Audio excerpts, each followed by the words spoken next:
बिस्मिल्लाहिर्रहमानिर्रहीम। अस्सलामुअलैकुम। MS18 news के साथ मैं हूँ रिया चौधरी। बुलेटिन में शामिल करते हैं आज की अहम खबरें। खबर शामिल करते हैं उकाड़ा से। चौधरी मुजाहिद महमूद की रिपोर्ट के मुताबिक थाना सदर उकाड़ा की हदूद में पुलिस मुकाबला। नामालूम डाकू शहरियों से दीपालपुर रोड पर लूटमार कर रहे थे।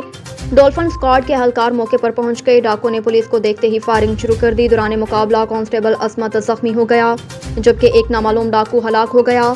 नाजरीन, आपको मजीद बताते चलें कि थाना सदर उकाड़ा की हदूद में पुलिस मुकाबला। नामालूम डाकू शहरियों से दीपालपुर रोड पर लूटमार कर रहे थे। डॉल्फिन स्क्वाड के एहलकार मौके पर पहुंच गए। डाकू ने पुलिस को देखते ही फायरिंग शुरू कर दी। दौरान मुकाबला कांस्टेबल असमत जख्मी हो गया, जबकि एक नामालूम डाकू हलाक हो गया। DPO उकाड़ा जख्मी एहलकार की इयादत के लिए अस्पताल पहुंच गए। जख्मी एहलकार को बेहतरीन तिब्बी सहूलियात फराहम करने की हिदायत।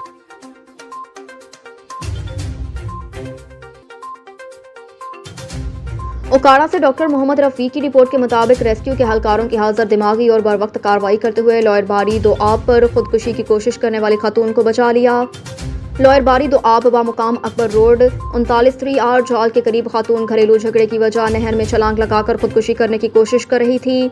मुकामी अफराद ने फौरन जारी ऑपरेशन पर मौजूद रेस्क्यू एहलकारों को वाक़े की इत्तला दी। रेस्क्यू टीमों ने फौरी एहतियाती तदाबीर इख्तियार करते हुए खातून को समझाने लगे और मौका पाते ही खातून को पकड़कर नहर से बाहिफाजत बाहर निकाल लिया। रेस्क्यू टीमों ने खातून की काउंसलिंग वजह से वो लावाहकीन के साथ जाने के लिए तैयार हो गई और ज़रूरी कार्रवाई करने के बाद लावाहकीन के हवाले कर दिया।